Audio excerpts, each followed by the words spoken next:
invités avec nous chaque soir pour décrypter les mouvements de la planète marché. Virginie Robert est avec nous ce soir, présidente de Constance Associés. Bonsoir Virginie. Bonsoir Grégoire. Merci d'être là. Merci à Nicolas Braun de nous accompagner également. Bonsoir Nicolas. Bonsoir Grégoire. Directeur associé chez Autingre Banque Privée, et Jean-François Robin à nos côtés également ce soir. Bonsoir Jean-François. Ravi de vous retrouver. Vous êtes directeur de la recherche de Natixis. Première question pour vous Jean-François, pour entamer cette discussion de marché. Pourquoi est-ce que les taux longs américains, qui sont les taux directeurs, continuent de monter à ce stade? On est aux 3/4 de l'année 2023, qui est, contrairement à 2022, une année de désinflation. On arrive au point où les grandes banques centrales ont communiqué ces derniers jours et ces dernières semaines pour nous dire qu'elles étaient toutes au pic ou très proches d'être au pic des taux directeurs, la fin du resserrement monétaire, et on voit, avec un peu de vitesse d'ailleurs, des taux longs américains qui continuent de s'envoler et qui cassent d'ailleurs des niveaux qu'on n'avait pas vus depuis octobre 2007. En fait, ce qui se passe, c'est que les marchés ont horreur je vais pas dire du vide, mais de la stabilité quelque part. Et souvent, on dit que quand on arrête d'intégrer, de pricer des hausses de taux, on price des baisses de taux. On n'a pas, c'est binaire. Là, simplement, les banques centrales disent, écoutez, on est un peu un deal, on arrête de monter les taux. En revanche, on va les maintenir à leur niveau qui sont actuels pour un petit moment. Et donc, on voit des taux d'intérêt qui, du coup, sont plus tellement au bon niveau, puisque vous le disiez tout à l'heure, on a un taux, par exemple, 10 ans allemand qui est à 2,80, et vous avez les taux directeurs de la Banque Centrale Européenne qui sont à 4,5%. Vous avez des taux 10 ans américains qui remontent vers les 4,5%, mais les taux directeurs de la Banque Centrale, ils sont à 5,5%. Donc pour que ces taux à long terme soient bien pricés, ça veut dire qu'il faut qu'il y ait des baisses des taux dans les 10 ans à venir et qui soient intégrés dans les prix. Et donc c'est ça qui est un petit peu en train d'être re-questionné. Donc ça entraîne évidemment aussi à la baisse les actions, vous le disiez très justement, puisque quand on compare le rendement des taux avec le rendement des actions, ça on peut faire, c'est assez facile à comparer. Aujourd'hui, vous avez plus à gagner à investir sur des obligations que sur des actions quelque part, ce qui est un petit peu un renversement. Donc évidemment, plus les taux montent, et moins c'est intéressant d'acheter des actions. Et donc ça fait baisser la valorisation des actions, et les comparables sont moins favorables. Donc on a ce mouvement-là de repricing. Donc la bonne question à se poser, c'est est-ce que oui ou non les banques centrales vont finir par baisser les taux? Est-ce qu'il y a une chance qu'ils remontent les taux? Nous, chez Natixis, on est assez persuadés quand même que c'est le statu quo qui prévaut. Et à partir du moment où on va avoir des chiffres d'inflation en fin de semaine, aujourd'hui, aux États-Unis, on est autour de 3,5 d'inflation. On vient de 9,2, donc l'inflation divisée par 3. Elle va probablement, d'ici à la fin de l'année, passer sous les 3%. Si vous avez des taux d'intérêt, des taux directeurs à 5,5%, des taux d'inflation qui sont autour de 3 et un taux de chômage qui remonte, il y a quand même de grandes chances qu'à un moment donné, la Banque centrale américaine finisse par baisser les taux en 2024. En revanche, quand vous regardez ça en Europe, là oui, c'est un peu plus compliqué pour la Banque centrale européenne de baisser les taux. On va là aussi avoir les chiffres cette semaine, mais on va rester sans doute un petit peu en dessous de 5%, on est en septembre, on sera difficilement en dessous des 4% en fin d'année. Donc il va falloir attendre très loin dans 2024 sans doute pour que la Banque centrale européenne baisse ses taux. Et donc là, votre 2,80 du Bund allemand, il est bas. C'est encore trop cher. Le taux est bas, il est cher en obligation. Sur la partie américaine, quel est le bon taux long à 10 ans pour l'économie américaine? Le taux réel est à plus de 2% désormais sur la partie longue. Vous avez une économie américaine, et nous on pense qu'elle va quand même un peu ralentir. C'est toujours courageux de dire que l'économie américaine va ralentir. Souvenez-vous, au début de l'année, on nous promettait tous une récession américaine. Cette fameuse courbe des taux qui était soi-disant inversée, qui nous annonçait une récession. Je peux bien discuter avec ceux qui pensaient que ça avait un pouvoir prédictif. Encore une fois, 8 des 6 dernières récessions annoncées par... Et je crois que ceux-là même n'ont pas perdu l'idée que la récession arrive. Un jour, il y aura une récession. Oui, mais cette idée-là n'a été que reportée de trimestre en trimestre. Mais force est de constater que pour l'instant, on est plutôt sur un 2% de croissance américaine cette année.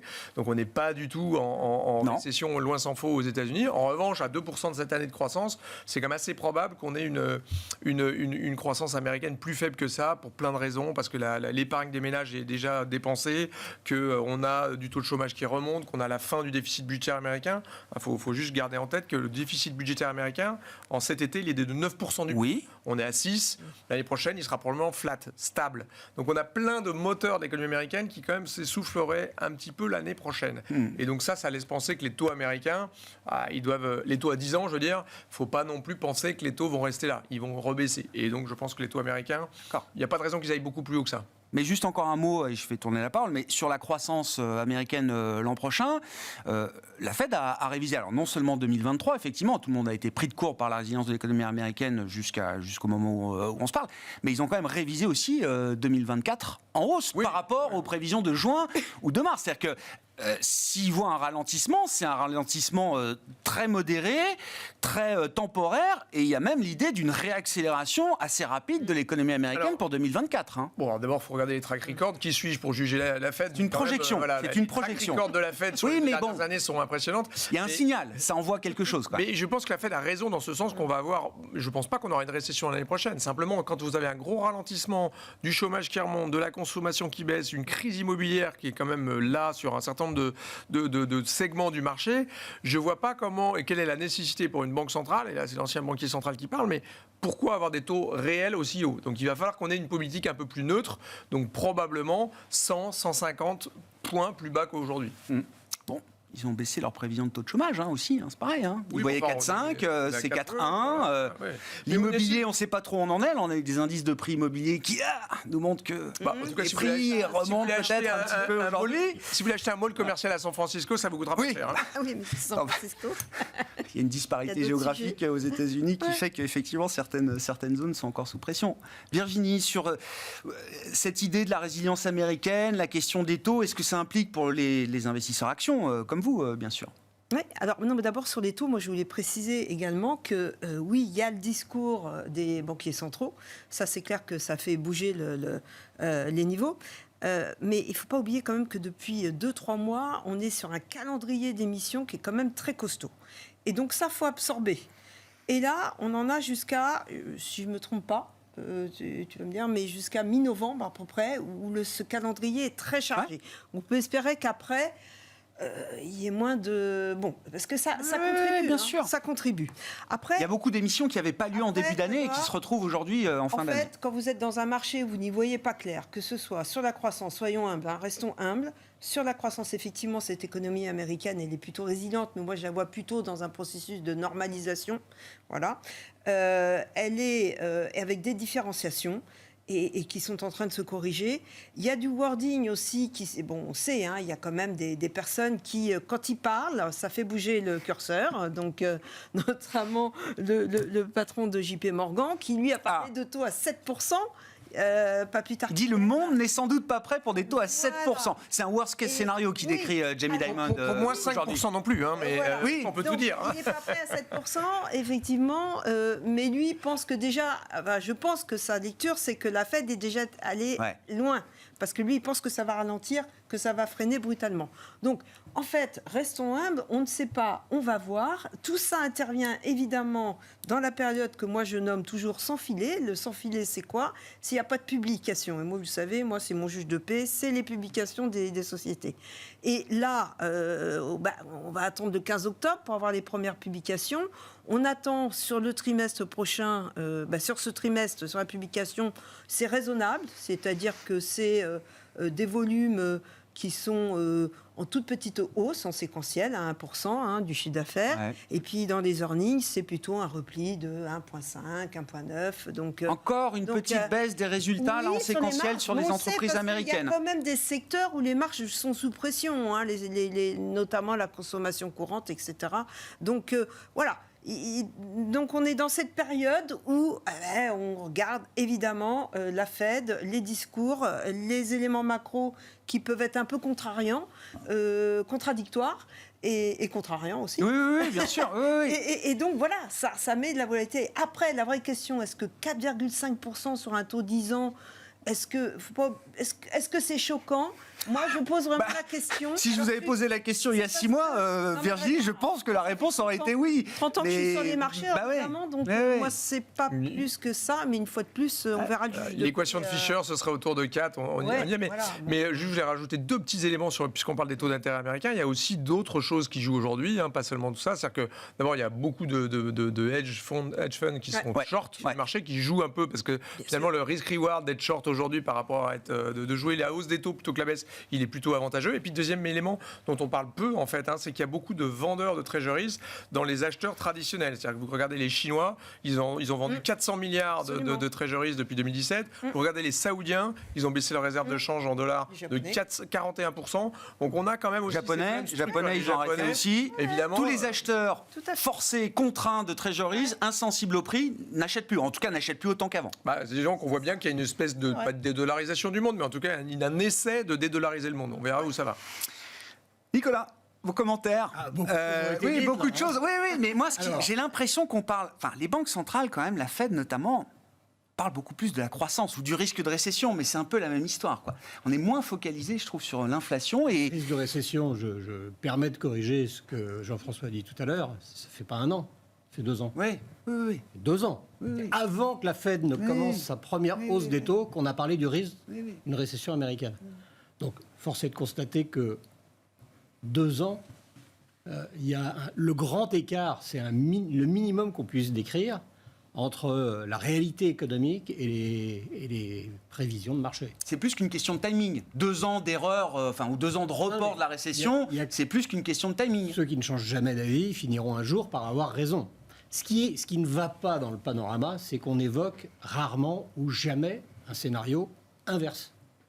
Parce qu'on nous aurait dit... La Fed, si. Nous tous, nous 4, on nous aurait dit il y a 2 ans, il y a 1 an, que la Réserve fédérale, en remontant ses taux à 5,5%, ne provoquerait pas une cassure économique, on n'aurait pas mis un copec dessus. Donc, cette capacité à gérer, autant ils sont rentrés dans ce scénario, dans ce cycle de remontée des taux, en étant clairement behind the curve, autant maintenant, ils ont fait le job. Et l'économie réelle se porte pas mal.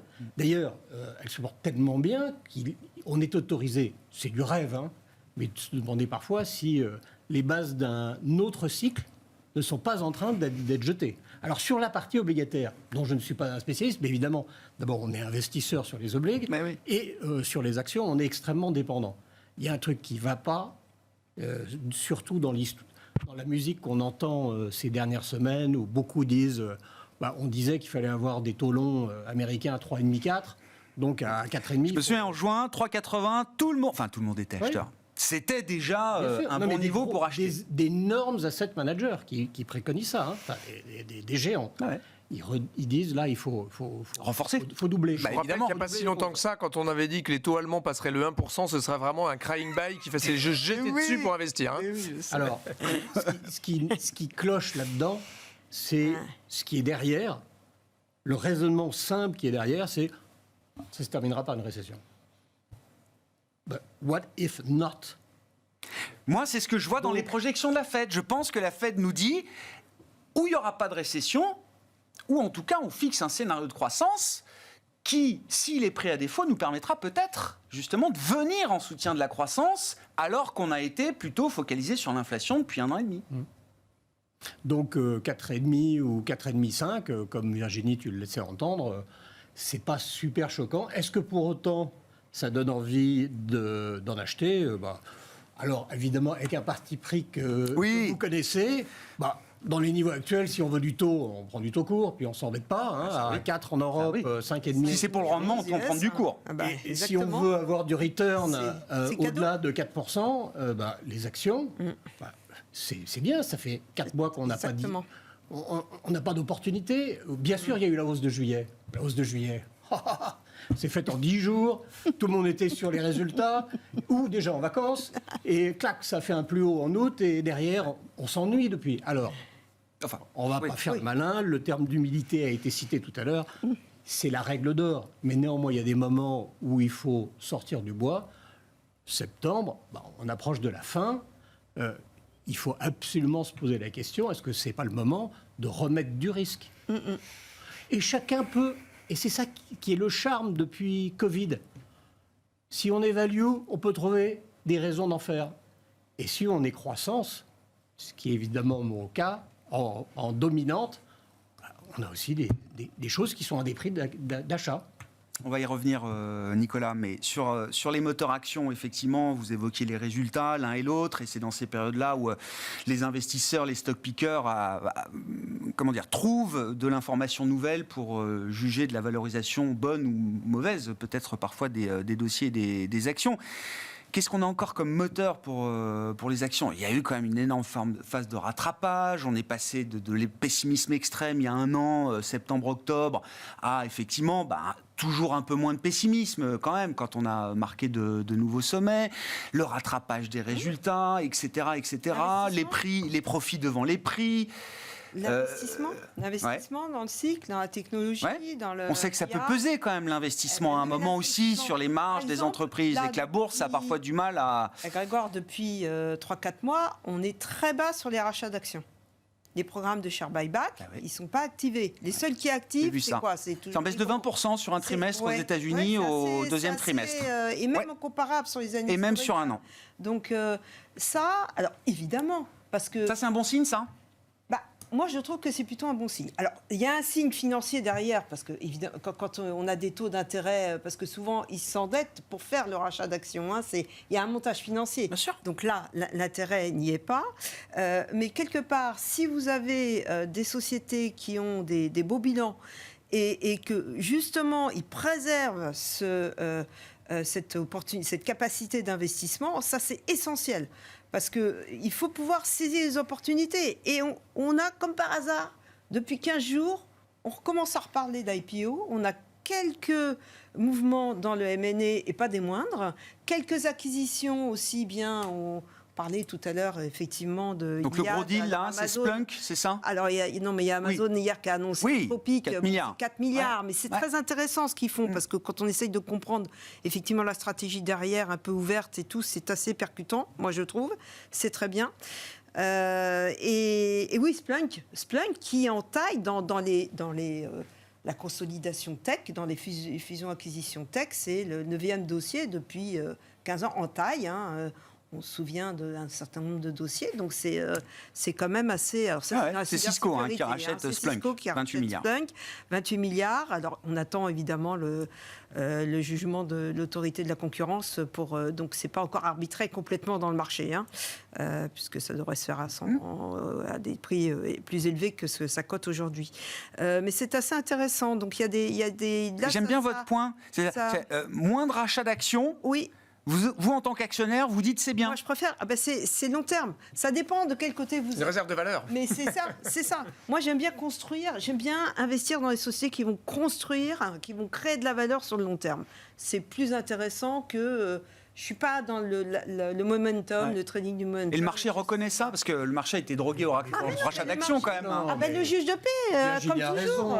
Sur le long terme, le marché... Alors, le marché à court terme, non, il ne reconnaît pas forcément. Mais à long terme, si c'est validé par la qualité des résultats, voilà. Gymnastique financière et un investissement pour le futur, il n'y a pas débat. Et en tant qu'actionnaire, vous préférez aussi des entreprises qui réduisent leur rachat d'actions sans hésiter, pour investir. Sans hésiter. C'est une gymnastique financière où je me relue. Quand c'est un actionnaire qui veut se reluer, ok.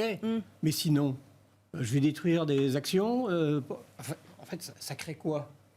Ça ne crée rien. En fait, je ne sais pas quoi faire de mon cash. Donc ce message-là, il est moins porteur. Oui, et donc rationnellement, je le redistribue à des actionnaires qui, eux, sauront peut-être mieux utiliser mon cash que moi en tant que société. Ouais. C'est le principe des rachats d'actions. L'annonce, enfin je ne suis pas le spécialiste, et puis Virginie va mieux connaître de toute façon, mais l'annonce d'NVIDIA d'un méga programme de rachat d'actions à 1200 milliards de capitaux boursières, excusez-moi, mais si on n'a fait que la V1 sur une échelle de 15 versions de l'intelligence artificielle, pourquoi j'y rachèterais de leur titre qui a pris 300% en un an ? Et le moteur de l'investissement, c'est crucial. C'est crucial. L'investissement, on parle évidemment du consommateur aux États-Unis, bien sûr, etc. Mais le moteur de l'investissement, c'est quelque chose de crucial dans nos économies. Qu'est-ce qu'on peut dire de l'investissement, justement, là, dans les perspectives un peu macro qu'on peut avoir ? Ça va être un moteur. Enfin, il y a du public partout. Enfin, tout devient hyper étatisé jusqu'à la moindre décision microéconomique aujourd'hui. J'écoutais Nicolas Plat, je disais, le moteur de l'économie américaine, américaines aujourd'hui, c'est de l'argent public.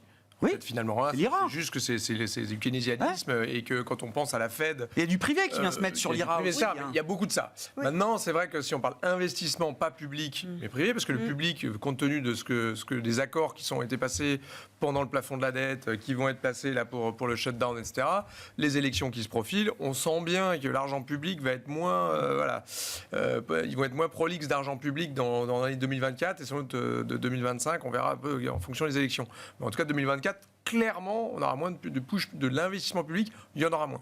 En revanche, on a un formidable succès quand même de l'IRA, et pas seulement, je pense au CHIP Act, qui est le plan de développement des puces aux États-Unis. Ils mettent 50 milliards sur la table, et on est à peu près à 300 milliards d'investissements privés.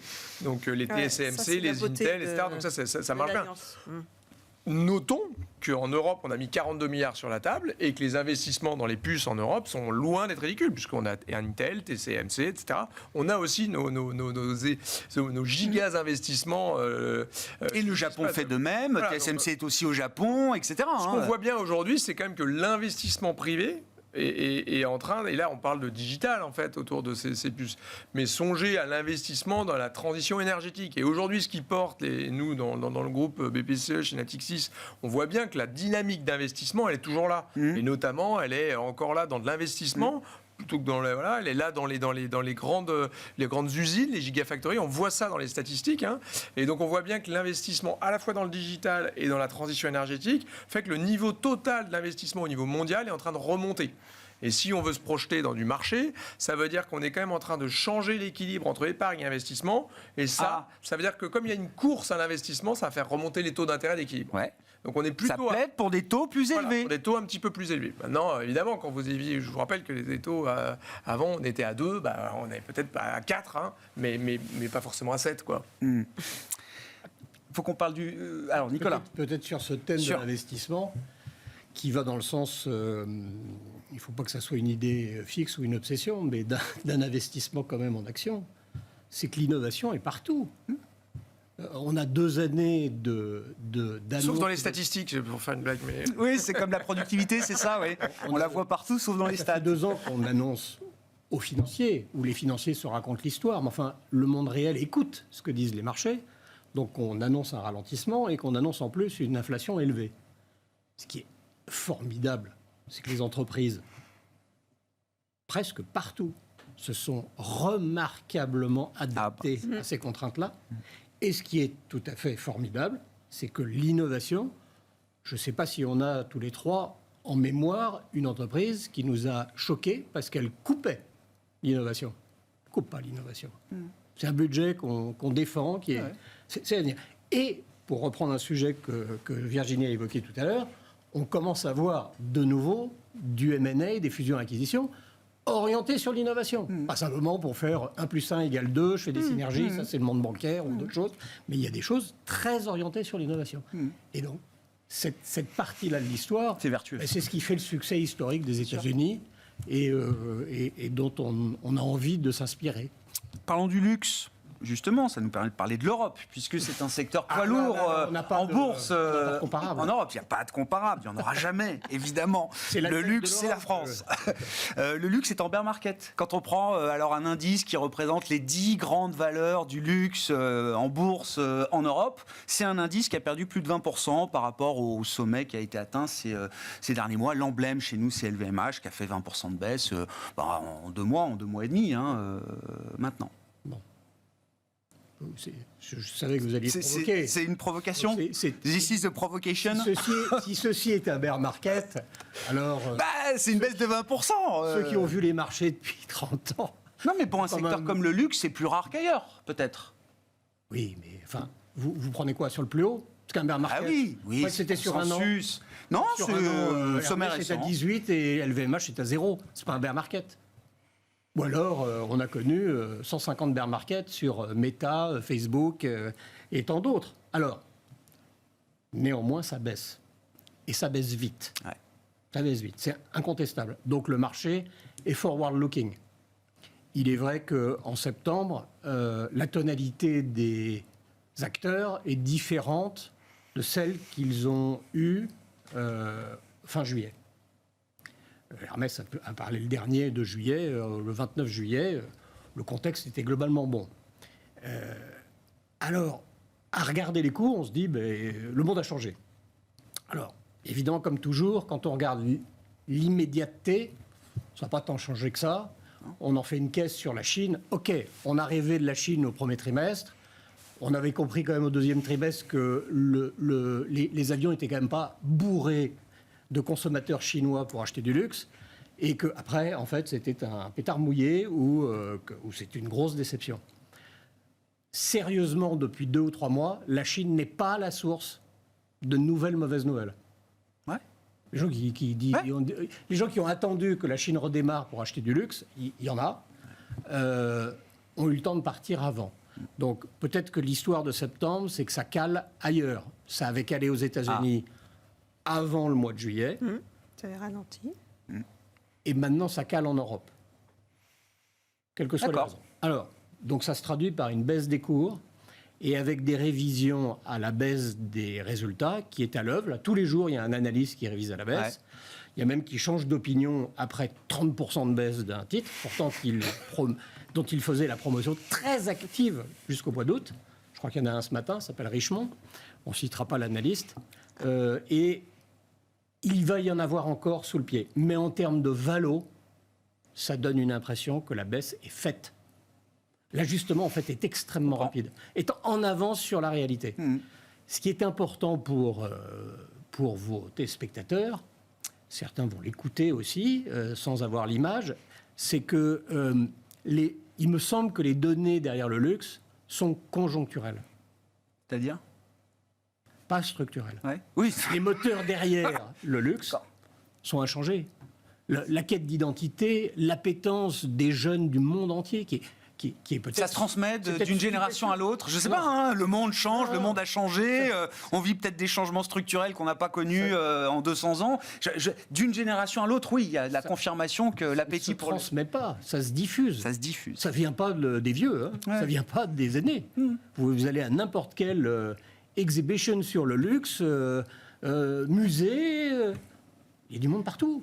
En Asie, il y a du monde partout. C'est encore au diapason du monde actuel. Ils arrivent à rester au diapason de ce qu'une nouvelle génération de consommateurs, dont on nous dit qu'elle aura des comportements différents, plus apeuses, peut-être plus attentives à certains sujets par rapport à d'autres. Ils restent au diapason de ça. Ce que le luxe, le vrai luxe français, franco-italien, incarne, c'est la qualité. Dans ce monde-là, le goût de la qualité, on peut le décliner sur beaucoup de secteurs où on parle de premiumisation, la qualité, l'identité. Difficile d'avoir une identité dans ce monde-là. Il n'y a plus de religion.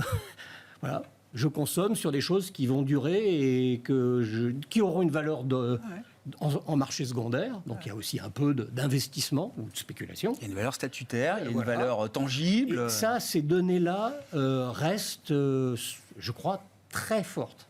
Donc après, il y a une baisse des cours. Il faut la mettre à profit, mais pas faire n'importe quoi. Parce que une des idées que je défends depuis un petit moment, à tort ou à raison, il est extrêmement important de se concentrer sur les meilleurs. Parce que la période est très discriminante. Vous avez des acteurs qui n'avaient pas de dette, qui ont fait des acquisitions et qui ont tout d'un coup 5 milliards de dettes. Il y en a un qui commence par un K et il n'a pas encore financé Valentino et Creed.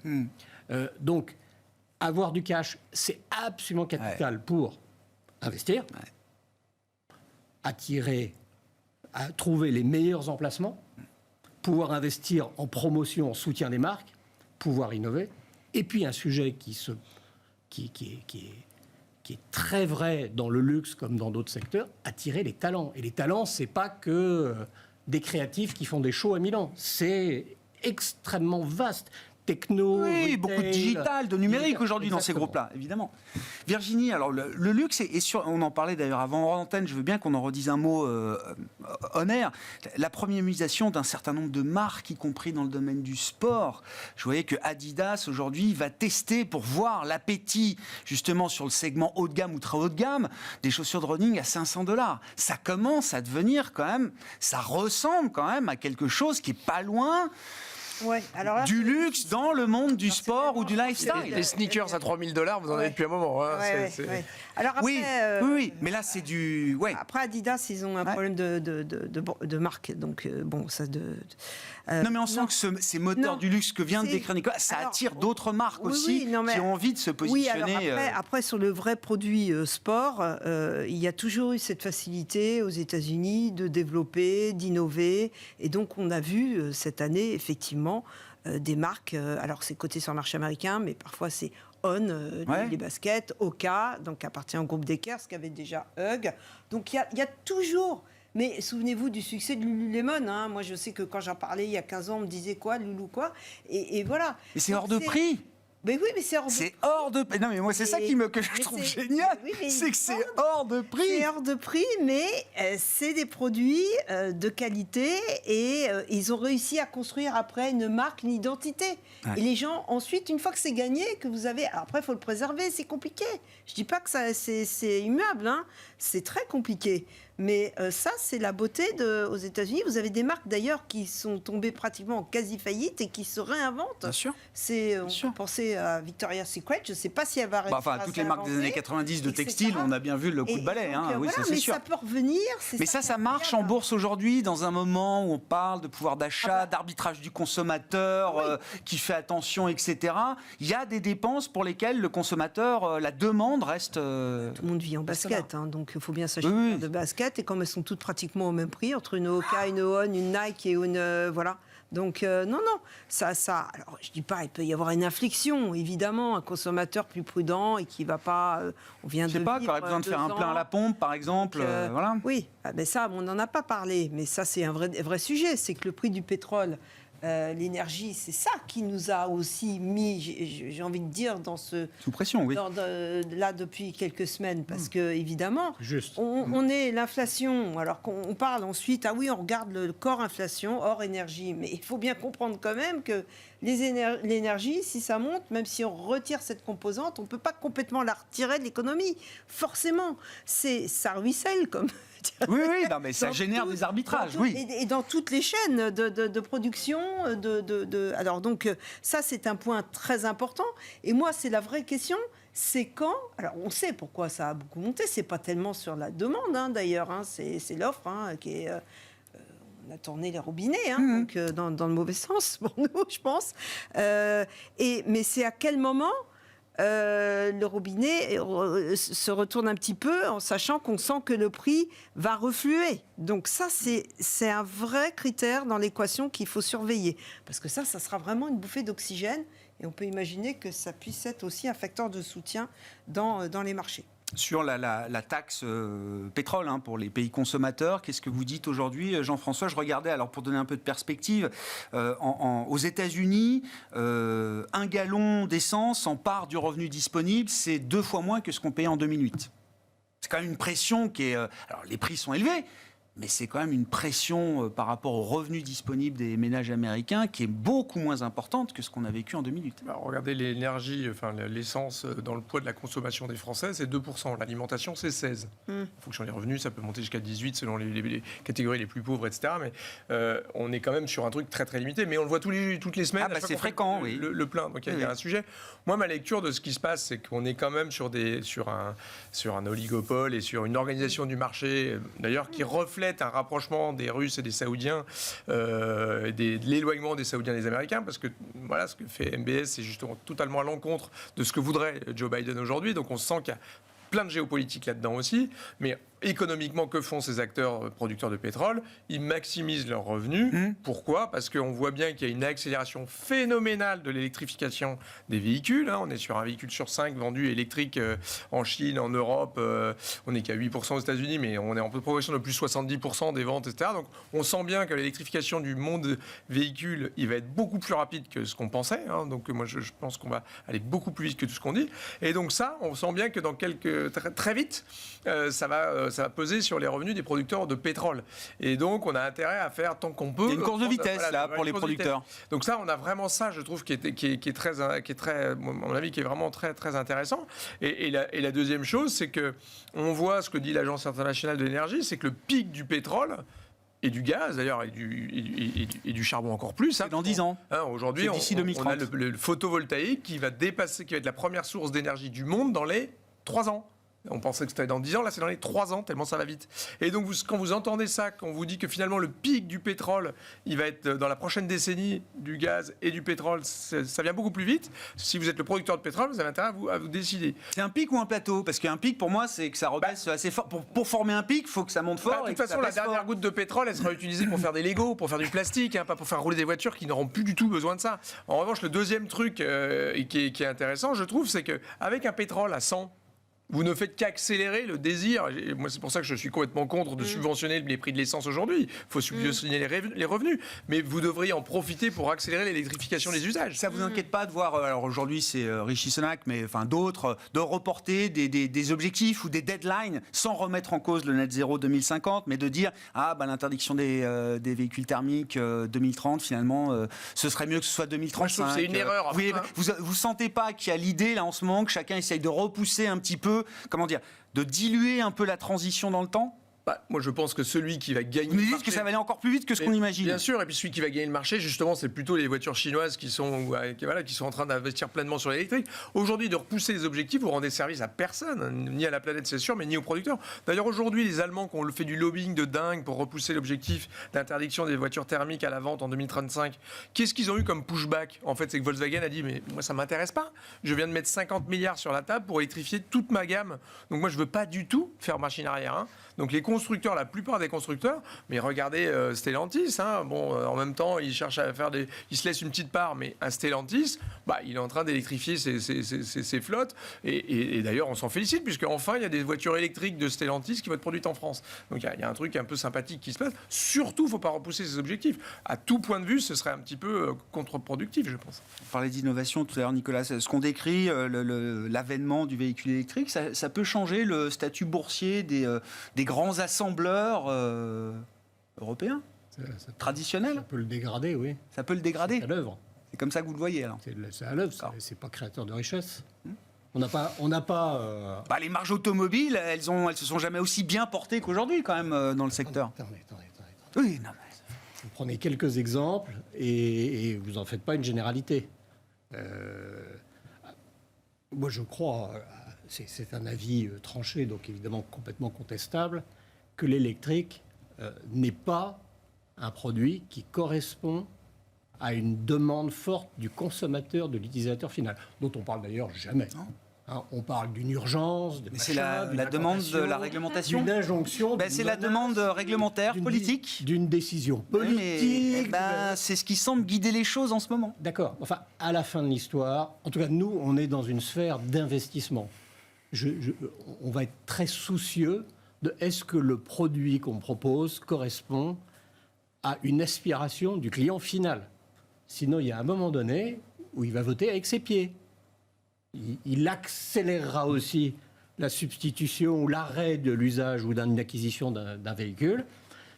Et puis, il en aura quand même, parce que c'est ce qu'on entend sur le terrain, des gens qui en ont quand même marre et qui reviennent d'ailleurs. Il paraît que le marché du secondaire, du thermique essence est en train de remonter parce qu'il y en a quand même marre pour mes 4e vacances.